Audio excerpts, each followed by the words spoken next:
Before the Sunday bells can finish their first lazy chime, the harbor smells of salt and engine oil, and a knife of sunlight turns battleship hulls the color of old coins.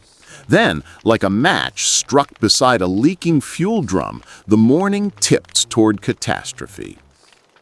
Imagine standing on a quiet quay, hearing only gulls and the shuffle of boots, when a faraway hum thickens into a swarm.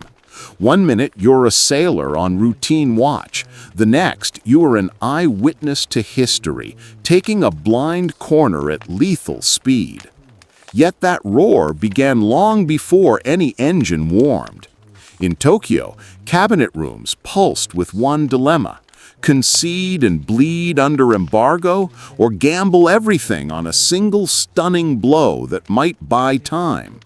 Historian Eri Hada, in Japan 1941, Countdown to Infamy 2013, sketches the corridors of power as a narrowing hallway full of smoke, civilian moderates fearing humiliation, admirals counting dwindling fuel, and an army trapped by its own momentum in China. Across the Pacific, Washington leaned on economic pressure and negotiations, hoping that steel might bend without needing to break. David M. Kennedy's Freedom from Fear, 1999, captures that American mood of wary firmness, a democratic giant stepping carefully while domestic debate still swirled. Meanwhile, ships drilled, pilots memorized routes, and code clerks sharpened pencils in rooms where windows stayed shut. The chessboard tightened with every passing week. Oil sanctions bit deeper, convoy routes lengthened, and the Pacific's vastness, so often a cushion, began to feel like a darkened theater where someone backstage had started striking matches. Picture the Sunday routine: shirts drying on lines, brass polished, coffee steaming in metal cups. Now overlay it with men in northern seas practicing torpedo drops over frigid swells, rehearsing descents until muscle remembered what nerves might forget. In that dissonant duet between quiet Hawaii and restless Japan, a clock you could not see kept time. It ticked in cabinet memos, in fuel ledgers, in the careful rhetoric of envoys and the clipped commands of deck officers.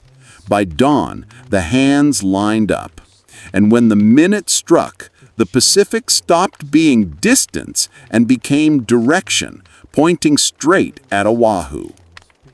Admiral Isoroku Yamamoto understood the wager better than most. Strike first with carriers, strike from far away, and hope the shock shattered American will before industry could awaken. Craig Lee Simons, in Pearl Harbor, From Infamy to Greatness, 2016, describes how Yamamoto's vision married daring with arithmetic, converting oil barrels and training hours into the currency of surprise. Planner Minoru Genda translated vision into flight plans, altitudes, bearings, fuel margins, and turned a theory into a timetable. None of this thundered. It gathered like pressure in a sealed boiler, silent, invisible, absolute. So when the first silhouettes finally slid from cloud to sun, they arrived as the last line of a letter written for months, a sentence signed in fuel and steel, addressed to Pearl Harbor and stamped "Deliver at dawn" on a quiet Sunday. Even before metal screamed and sirens found their pitch, clues drifted like ash, the kind that settles so softly you sweep it away without noticing. In Washington and Honolulu, operators and officers handled fragments, routine intercepts, shipping rumors, reports from consulates, the cryptic temperature of diplomatic cables. Roberta Wohlstetter's classic Pearl Harbor, Warning and Decision, 1962, captures the core tragedy: signal drowned in noise. Important scraps glimmered, tighter deadlines in Tokyo, unusual code changes, an ominous narrowing of options. Yet none came stamped with the plain words, Pearl Harbor, this Sunday morning. Imagine sorting puzzle pieces across 3 distant tables, the capital, the Philippines, and Hawaii. Each group guards a different handful. The box art is missing. The picture on the lid is something no one has fully dared to imagine. On Oahu, Lieutenant General Walter Short braced for sabotage more than air attack. At sea, Admiral Husband Kimmel worried about fleet readiness and the whereabouts of submarines. Intelligence Chief Edwin T. Layton, who later titled his memoir, And I Was There, 1985, would describe how coordination frayed across time zones and assumptions. Meanwhile, radar, the new and imperfect sentinel, had not yet earned the cultural authority of a bugle or a phone call. Its ghostly blips belonged to the domain of training schedules and fleeting confidence. In every headquarters, a simple human pattern repeated. People believed most in the dangers they had seen before and discounted those that felt like fiction. Across the ocean, Japanese staff work tightened like a knot. Messages shifted to shorter phrasing. Ships observed radio silence. Crews rehearsed until hands learned what mouths could barely explain. Stephen Budiansky's Battle of Wits, 2000, reminds us that the JN-25 Naval Code, a vault of operational secrets, remained only partially understood that autumn. The Americans could read the emotional weather, but not the street address of the storm. So Sunday unfolded as ordinary mornings do. A chaplain laid out his sermon. A machinist wiped a wrench. A cook tested the coffee. At Opana Point, young radar operators watched a bloom rise on their screen and dutifully phoned it in. The answer came back reassuring, a bureaucratic lullaby. Probably the B-17s due in from the mainland. Voice over it slowly. A phone hung up. A truck drove on. A breeze brushed a flag. The squadron rolled over the island's rim. Woolstetter urges us not to sneer at the past from the future's balcony. The hard part, then as now, is not gathering information, but assigning meaning before the hour expires. The final minutes before 7:55 were not empty. They were crowded with habits, routines, confident guesses, and quiet misplacements of doubt. When the first torpedo tracks braided silver across the harbor, they did not cut water. They cut certainty. And in the stunned inhale that followed, a nation learned that quiet can be the loudest warning of all. A silence that asks, too late, the question, what exactly did we think Sunday meant?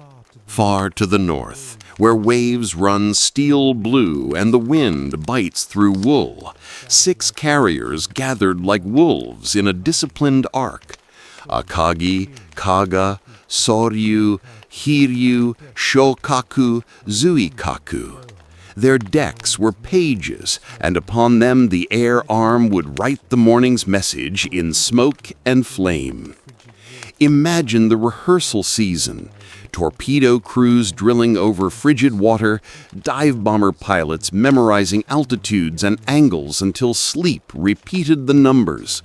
Armorers timing rearming cycles with stopwatches, and deck teams moving aircraft with ballet precision in boots that never quite dried. Gordon W. Pronga's monumental At Dawn We Slept, 1981, details the logistics ballet. Tankers placed like beads along a hidden line of supply, radio discipline so strict you could hear the silence, and a route that slipped under the world's attention by treating the North Pacific like a secret hallway. Ian W. Toll's Pacific Crucible, 2011, adds the texture of nerves and weather, swells that threaten fragile orderly timing, spray that salts goggles, and cloud decks that can either cloak a fleet or smother a launch window. Every sortie in the plan had a job and a time. Every pilot carried a mental map engraved by repetition. The torpedo bombers would skim low and kill the battleships where they slept. The dive bombers would spear at hangars and ships' decks. Fighters would whip across airfields to keep American pilots grounded.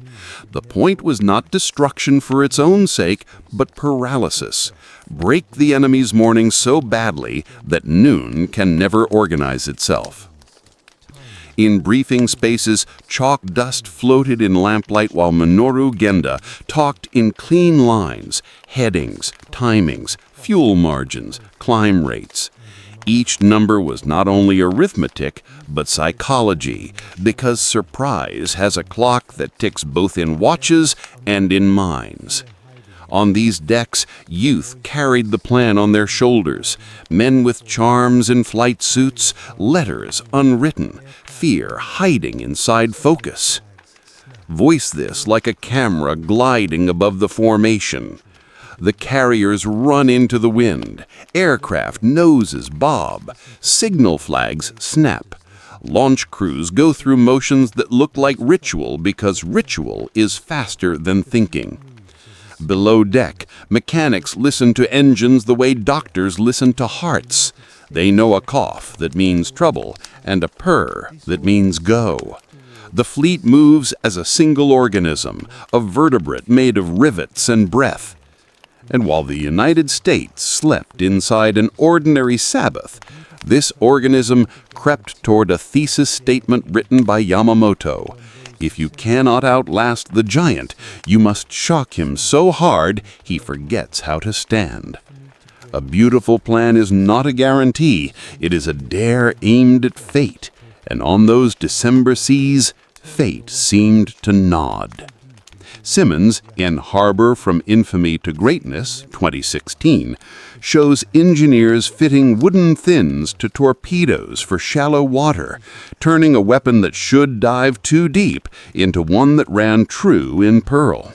What seems inevitable was, beforehand, gambles, tested, rehearsed as dawn approached. Leadership added another current beneath the hulls. Yamamoto, gambler and realist, believed surprise could purchase 6 months of advantage. Beyond that horizon, American industry would simply build time into steel. He needed a commander at sea who could preserve the striking arm even while tempted by glory. Enter Vice Admiral Chuichi Nagumo, experienced, deliberate, a torpedo specialist now asked to conduct an air symphony he had not composed. Sadao Asada's From Mahon to Pearl Harbor 2006 probes this tension between doctrine and innovation, the way carrier warfare unsettled minds trained on big gun duels and decisive line-of-battle encounters. Planner Minoru Ginda provided the grammar of the new language. Nagumo would have to speak it without stuttering, while weather and chance tried to garble the sentences. Imagine the pre-dawn conferences. Red-penciled altitudes, wind readings scribbled on pads, a navigator's finger traveling across the map to mark the launch point with a tiny X. Officers argue about spacing in the first wave, whether the second should favor airfields or ships, how long to loiter over target areas before American guns harden. Pranch relates the humility of the best planners. They know plans decay on contact with time. Toll reminds us that the North Pacific's weather could smother perfect choreography without warning. Even the fuel math was theater. Each decimal stood between triumph and a darkening horizon with too little kerosene to find home. For voiceover, let the soundscape narrow. The tick of a bulkhead clock, a zipper drawn up, the soft clack of a safety catch, then the launch officer's arm slicing down. In that instant, theory stands up and walks. The carriers turn into the wind, decks become rivers, wheels leave wood, the plan leaves paper. Yamamoto's letter to America is airborne, folded into wings, sealed with courage, and addressed without return.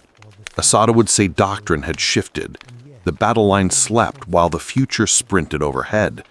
And yet, even in confidence, a brittle truth hovered. The more beautiful the plan, the more ruthlessly reality tests it. H.P. Wilmot observes in Pearl Harbor 1983 that Nagumo's mandate prized stewardship over swagger. Strike, assess, preserve the air arm. Discipline, radio silence, dimmed lights, rehearsed formation shifts was designed to purchase options when the moment turned ambiguous. Partial and Tully, in Shattered Sword, 2005, later argued that carrier war rewards timing more than theatrical courage. That logic already haunted these decks. Outside, wind veered a degree. Inside, a navigator nudged an X a fingernail's width. Tiny edits make large futures. Pilots adjusted gloves. Someone kissed a charm. A mechanic listened to an engine's breath. The operation had crossed from opinion into physics. Lift, drag, fuel flow, altitude, speed. And one uneasy subtraction remained: the American carriers. If they lurked at sea, surprise could twist into a knife both sides felt. Still, the fleet advanced because history rarely waits for perfect information. Voice over the simplest sound, a bulkhead clock ticking toward launch, and let the question ride with the first takeoff. After the opening blow, would Nagumo still own the tempo, or would the ocean claim the baton? Before the sky ripped open, the sea tried to warn them. In the gray seam where night frays into morning, the destroyer USS Ward stalked a shape that did not belong, a midget submarine nosing toward the harbor mouth like a lockpick testing a famous door. Soundmen strained for echoes, lookouts pointed, and steel nerves aligned with protocol. Then came the order, clean and final. Guns barked, depth charges rolled. The ocean answered with a thud you could feel through boot soles. Samuel Eliot Morison, in his multi-volume History of United States Naval Operations in World War II, 1950 to 1962, preserves the episode with the dry clarity sailors trust. The Ward engaged and reported. A small fight on the rim of a large disaster. Imagine the deck air, cold metal, cordite tang, while a messenger carried the contact report ashore, words that would move through a Sunday bureaucracy at the speed of habit. A breach had been touched. Somewhere below, another sub groped onward. On the surface, routine still held. A minute's delay here, a misunderstanding there, and the alarm chain remained slack. None of this came from cowardice. Humans live inside grooves, and grooves are slow to yield. The midget submarines, 5 in all, were brave, cramped machines, manned by crews who accepted near-suicidal odds to crack a gate their comrades in the air would soon blast wide. Morison's narrative reminds us that tactical awareness is always local. The Ward's certainty could not instantly become institutional certainty ashore. Even after a second contact heightened suspicion, the cognitive gears still sought confirmation that looked like yesterday's danger. Meanwhile, the horizon brightened. Engines in the north found their cadence, and the Pacific smoothed itself as if to receive torpedoes. The first exchange of the day, then, was neither bomb nor bullet, but a report brushing past decision-makers who did not yet understand that time itself had turned against them. When historians later tracked these minutes with rulers and pencils, the lines looked merciless. Inside the moment, however, they were simply human, foggy, hopeful, busy. Morison would later point to post-war dives that verified several midget subs' fates. Mute hulls resting on sand, proof that the sea's whisper had been real. Their attack was only a prelude, a knuckle on the window before the door exploded. Hold that image for the narration, a clear report moving inland through wires and desks not yet tuned to hear destiny. Between recognition and response lay a Sunday's width, and into that width, a fleet at dawn, Up on the ridge at Opana Point, two young men watched an invisible storm gather on a green oscilloscope. George Elliott and Joseph Lockard, training on a new machine that could see farther than eyes, suddenly watched the screen bloom, a tall, insistent smear moving in from the north like weather. They did what good operators do. They checked, they measured, they called. On the other end of the phone, a different kind of routine answered, calm, confident, framed by schedules. Probably the incoming B-17s, came the reassurance, the kind of phrase that oils a hinge and closes a question. Walter Lord's Day of Infamy, 1957, tells the moment without melodrama. That is what makes it ache. Imagine the room, hum of equipment, smell of dust on warm Bakelite, a pencil tapping the console while a line brightens, lengthens, resolves. Craig L. Simons underscores how technology is never just wires and tubes. It is culture and habit. Radar had not yet earned the authority that a bugle had. Its signals competed with the familiar music of timetables and Sunday rhythms. The operators did not fail. The system had not learned how to listen. Meanwhile, the incoming formation raced toward the island's rim, the first wave flying low and lethal, the second stacked higher and waiting. For narration, let seconds stretch. A receiver hums, a voice thanks them for the call. A truck rolls past the station, the beam continues to fatten. When the ocean air first tore with engines and the harbor erupted into metallic weather, the radar story became a footnote many wanted to underline later. But footnotes can be chapters in disguise. Lord and Simons together suggest a sober truth. Warning is a chain, and a chain is only as strong as its newest link. Opana did not sleep. Opana spoke. The island simply had not been taught how to hear it in time.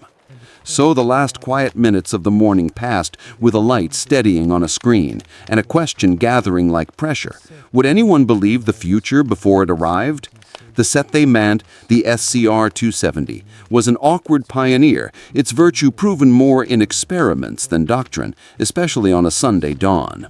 Elliott and Lockard had already finished their scheduled block, but lingered, a small choice that placed two attentive witnesses at the edge of history's frame.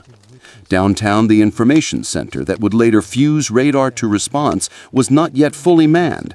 Pieces existed, but the habit of connection did not.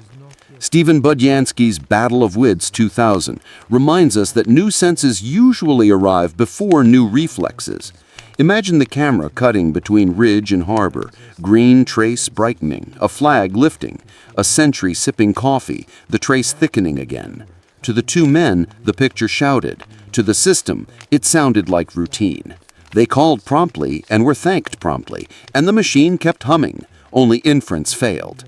In later tellings, Opana became less a cautionary tale than a milestone, the moment a new instrument spoke clearly while institutions still mumbled. For narration, pose the quiet question. How often does the future knock politely and we mistake it for someone we already expect? The beam swept, the line fattened, the phone went still, and then the skies said the rest. 7:55 a.m. local time finds the air suddenly written with metal. Fighters rake the airfields, dive bombers peel like hawks, torpedo planes run low, skimming the harbor's skin until wakes braid into flashing lines. The first wave has one job: turn a routine Sunday into a broken machine. Imagine the sound coming first as a pressure in the ribs, then a collective roar that vibrates cups, ladders, teeth. Aboard USS Arizona, a bomb punches through the deck, touches the magazine, and detonates the ship into a sunburst. Flame, air, steel driven outward in a ring that lifts souls and shatters clocks. On Battleship Row, Oklahoma rolls, West Virginia settles, California takes her wounds. Nevada, stubborn, tries to run for open water and must be beached to keep the channel clear. Craig L. Simons' Pearl Harbor, From Infamy to Greatness 2016, walks the line of this hour with unsparing calm, showing how rehearsed angles translated into ruptured hulls and how a plan that prized paralysis succeeded. Across Wheeler and Hickam, planes parked wingtip to wingtip, an anti-sabotage posture, become a gift to strafers. Hangars burn like parchment. Fuel lines draw maps of fire. A mechanic drags a friend clear and runs back for another. Gordon W. Pronge captures the human scale. Sailors in undershirts at guns, men barefoot on hot steel, officers yelling through smoke because wires are dead. The harbor smells of oil and cordite. The sky tastes like pennies. For narration, slow down inside speed. Describe a torpedo track seen from above as a white thread that tightens, a pilot's gloved hand twitching to correct a crosswind, a corpsman's palm pressed to a chest in a room that tilts. The first wave is not chaos. It is order applied to fragile things. And its lesson, brutally clear, is that surprise buys accuracy. America's morning explodes into noon in a single breath, and every clock on the island forgets how to tell time. Ford Island becomes a carousel of fire. Awa mooring mast field is strafed until grass itself seems to hiss. Pilots call out targets with clipped syllables. Gunners on ships awaken to patterns they have practiced on paper, but never under a sky like this. Anti-aircraft batteries cough, then speak clearly. Tracers stitch the morning. A few attackers fall smoking into water slick with fuel. Simon's notes torpedoes ran shallow. Fountains bloomed beside the battleships. Pronge lingers on choices. A ladder over a blocked door, a line cut, a cook at a gun.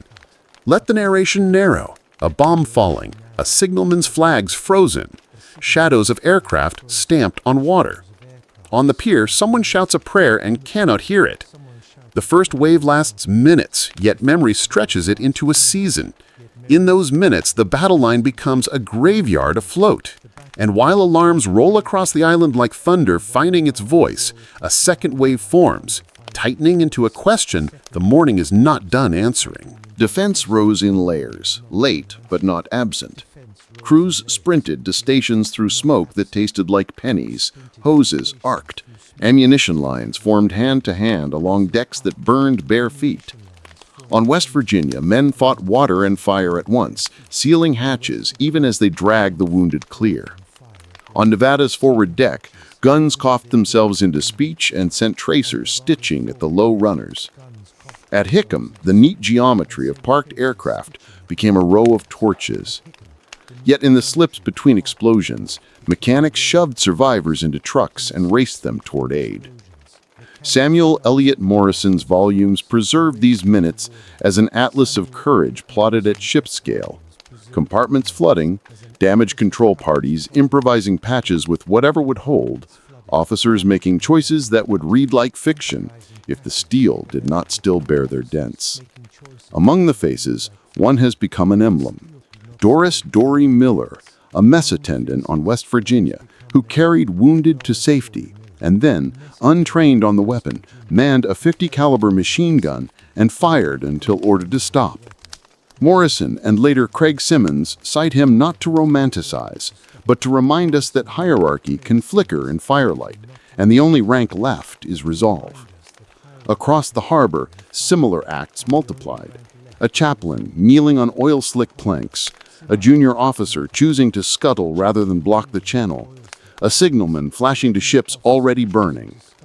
For narration, hold on the small sounds, a buckle snapping, a breath counted to steady a sight picture, a stretcher set down with care on hot metal. The first wave was designed to freeze response. Instead, it ignited a stubborn reflex. By the time the attackers wheeled for the second pass, the island's voice had changed key from surprise to defiance. At Kaneho, sailors dragged seaplanes away from fuel.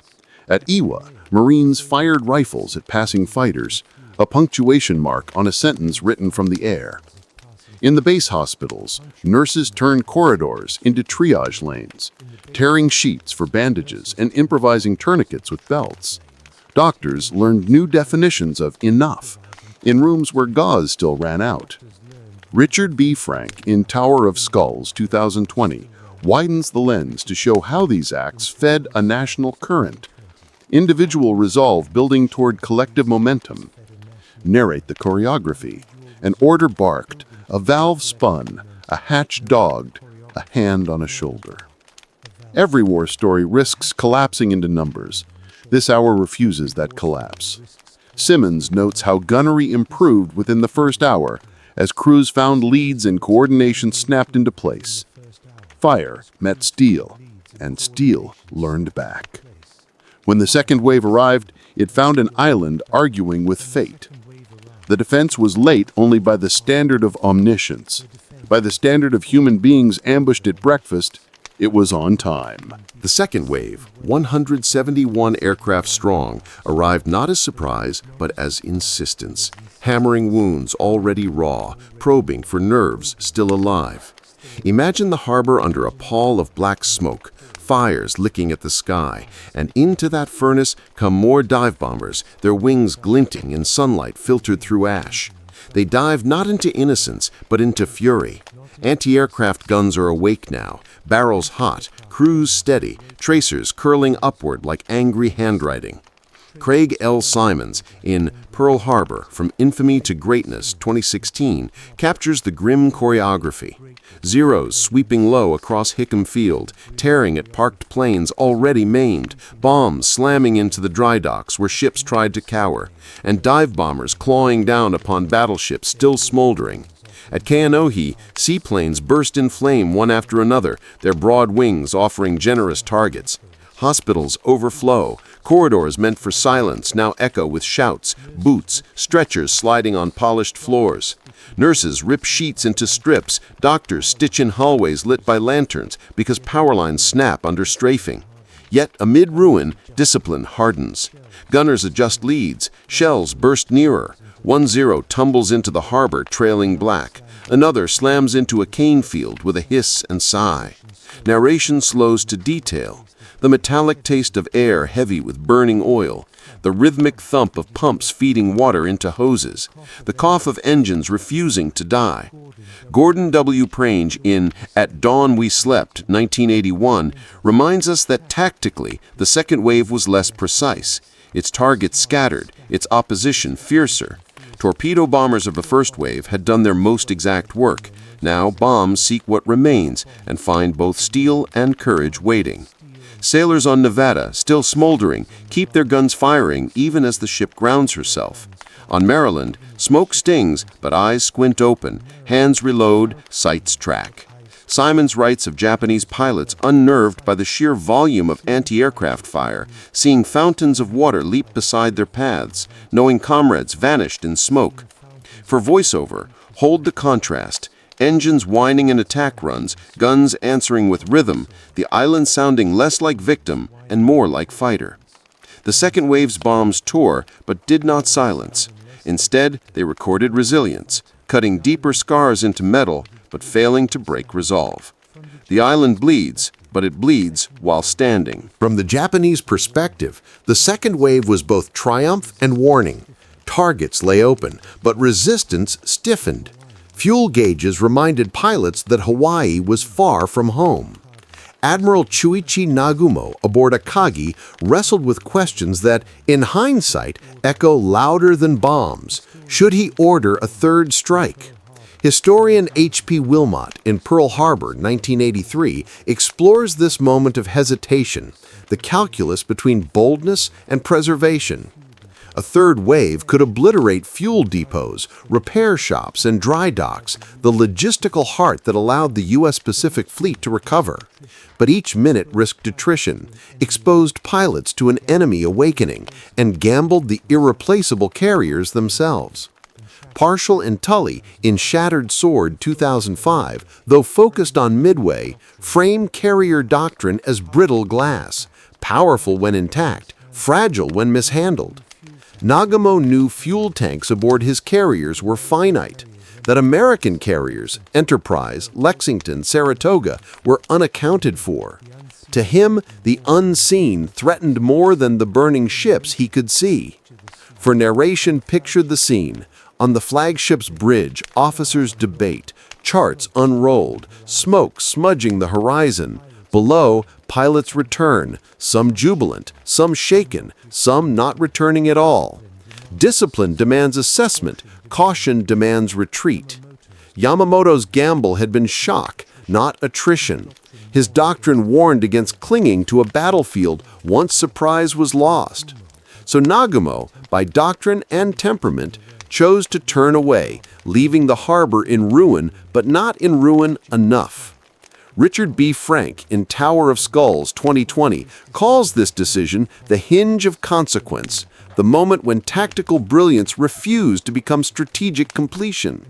Imagine a hand half raised, pausing, then lowering. The third wave that never came becomes as famous as the two that did. For Americans, the spared tanks and repair yards meant the fleet's bones could knit. For Japanese historians, the missed opportunity stands like an empty chair at a decisive meeting. For narration, let the camera pan back. Smoking ships, busy hospitals, families staring at a horizon where enemy planes recede. The second wave had shouted for the third, absent, whispered possibility. In that whisper lay the future shape of the Pacific War, a reminder that restraint in war can echo as loudly as aggression. When the last engine note faded and the sky gave back its birds, the harbor exhaled in smoke and silence, punctured by groans. Oil slicks spread rainbow sheens across water already thick with debris. Masts jutted like broken ribs. Fireboats sprayed ceaseless arcs onto hulks that hissed but would not die. In numbers, the toll screamed. 2,403 Americans killed, 1,178 wounded, 8 battleships damaged, 4 sunk, nearly 200 aircraft destroyed. Japanese losses were starkly fewer, 29 planes, 5 midget submarines, 64 men. The imbalance was savage, yet within the arithmetic lay a seed of reversal. Samuel Eliot Morrison's wartime volumes highlight how dry docks, repair facilities, and crucially, fuel depots remained untouched. The infrastructure of recovery breathed, though scarred. Richard B. Frank in Tower of Skulls 2020 stresses the irony, destruction visible from every street corner, concealed survival, invisible but decisive. Nevada, grounded yet alive. Maryland, still serviceable. Pennsylvania in dry dock but patchable. Even West Virginia and California, though sunk, would rise again after patient salvage. Divers tapping on hulls, listening for trapped sailors. Teams cutting steel while fire still smoked. Chaplains reciting prayers over oil-slick water. In hospitals, rows of beds filled, corridors overflowed, yet hands kept moving, scribbling names, checking pulses, whispering comfort. The scale of suffering was immense, but so too was the speed of resolve. American flags, torn but still raised, fluttered above wrecks. Each casualty a story, each name later carved into marble. For narration, emphasize contrasts: black smoke and blue sky, silence after chaos, resilience inside despair. The morning had been stolen. The day belonged to endurance. News traveled as swiftly as shock. Radios crackled across the mainland. Headlines rolled from presses before smoke even settled in Hawaii.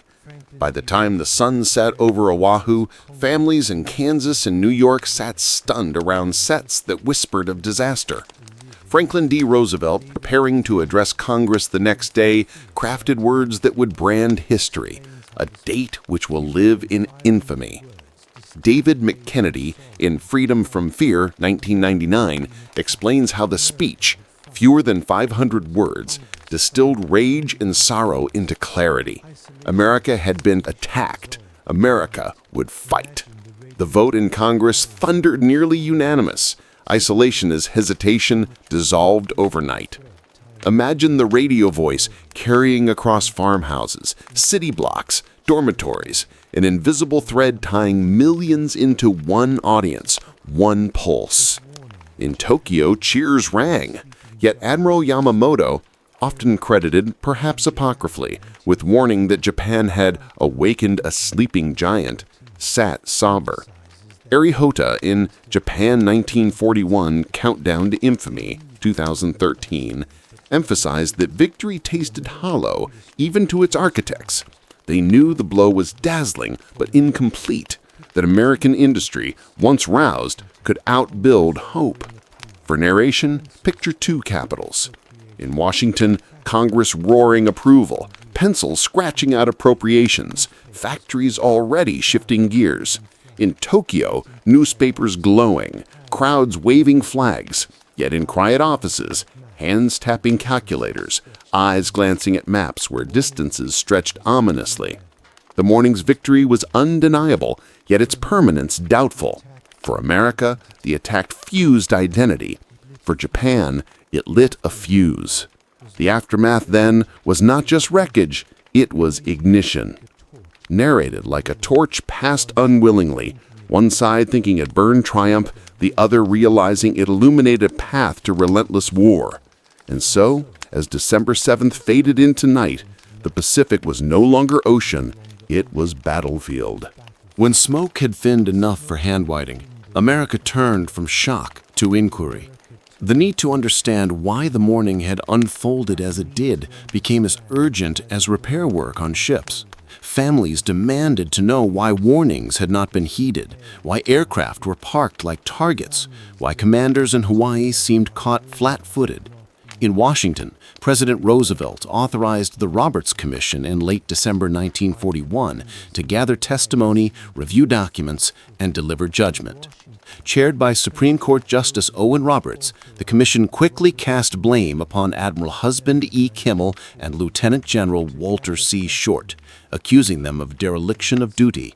Their careers ended abruptly, reputations stained in black ink before the full context of intelligence failures was known.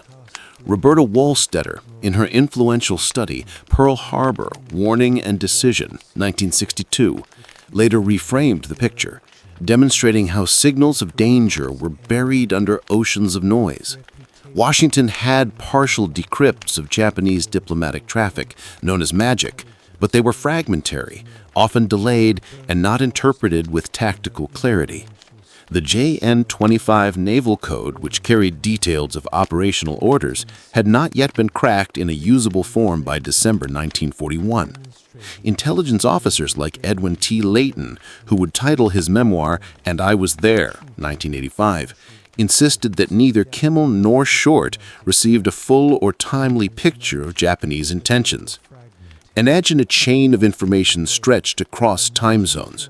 Washington desks crowded with telegrams, Honolulu radar operators calling in strange contacts, analysts hunched over typewriters while couriers delivered cables hours too late. Narration here can emphasize the human rhythm.